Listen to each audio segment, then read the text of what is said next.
Hi అందరికీ welcome to simple recipes by Suvarna. ఈరోజు మనం బ్రేక్ఫాస్ట్ చేసుకుందామండి. చాలా ఈజీగా అయ్యే బ్రేక్ఫాస్ట్, ప్రోటీన్ రిచ్ బ్రేక్ఫాస్ట్. దానికోసం నేను పెసరపప్పు నానబెట్టుకున్నానండి. ఒక 2 hours నానితే చాలు పెసరపప్పు. మీకు టైం లేదనుకుంటే వేడి నీళ్ళు నానబెడితే హాఫ్ అన్ అవర్లో నానిపోతాయి. ఇప్పుడు ఇది మిక్సీ జార్లో వేసుకుంటున్నాను. దీనిలోనే ఒక 1/2 స్పూన్ జీరా వేస్తున్నాను. మీరు కావాలంటే అల్లం వేసుకోవచ్చు.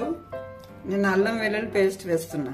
పచ్చిమిర్చి కూడా ఇక్కడే వేసుకోవచ్చు మీరు. నేను కట్ చేసి వేస్తున్నాను. మీరు కావాలంటే గ్రైండ్ చేసేటప్పుడు పచ్చిమిర్చి వేసుకోవచ్చు. ఇవన్నీ గ్రైండ్ చేయాలండి. కొంచెం కొంచెం వాటర్ వేసుకుంటూ ఇడ్లీ పిండిలాగా గ్రైండ్ చేసుకోవాలి. ఇదిగోండి ఇలా రుబ్బుకోవాలండి పిండి కొంచెం మెత్తగా. ఇప్పుడు దీనిలో 2 టేబుల్ స్పూన్ బియ్యం పిండి వేస్తున్నాను. కొంచెం క్రిస్పీనెస్ కోసం. కొంచెం సాల్ట్ వేస్తున్నా. ఒక చిటికెడు తినే సోడా.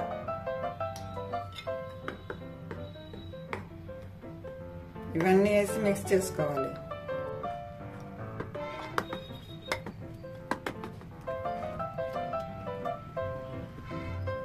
ఇదిగోండి పిండి కొంచెం గట్టిగా ఉందండి. కొంచెం వాటర్ వేస్తున్నాను. మనకి ఇడ్లీ పిండి కన్సిస్టెన్సీలో ఉండాలి. ఇడ్లీ కంటే కొంచెం వాటర్ అన్నా పర్వాలేదు. ఇదిగోండి ఈ కన్సిస్టెన్సీలో ఉండాలి.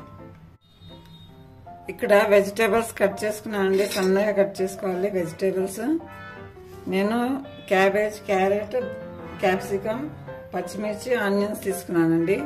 ఏ వెజిటేబుల్స్ కావాలంటే ఆ వెజిటేబుల్స్ తీసుకోవచ్చండి, మీ ఇష్టం. దీని ప్లేస్లో బీట్రూట్ కూడా వేసుకోవచ్చు.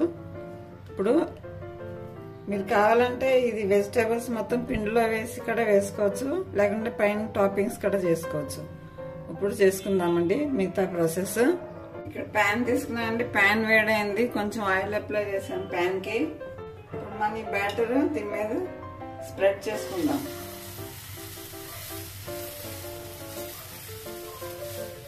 ఇప్పుడు ఈ వెజిటేబుల్స్ దీని మీద టాపింగ్ చేసుకుందాం.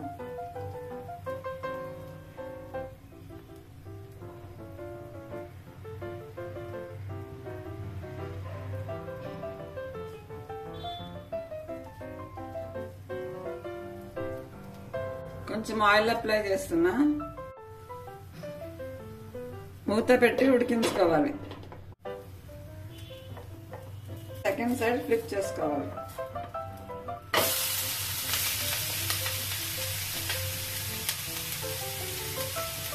కొంచెం ఆయిల్ వేసుకుందాం. ఇది రెడీ అయిందండి మన మూంగ్లెట్. ఇదిగోండి. ఇప్పుడు పిండిలో వెజిటేబుల్స్ మొత్తం వేసానండి. ఇప్పుడు ఇది వేసుకుందాం.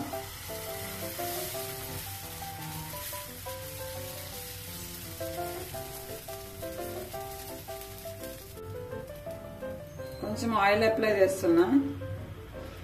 మూత పెట్టి ఉడికించుకుందాం.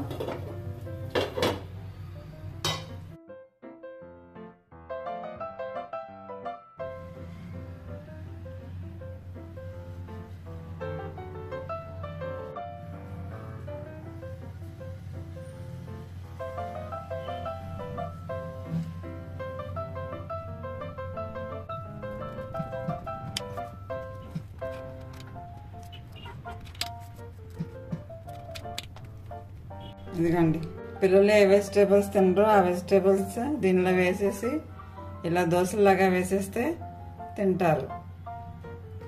దీని పేరు మూంగ్లెట్. చాలా టేస్టీగా ఉంటుందండి. ఇలా కూడా చేసుకోవచ్చు. Thank you for watching.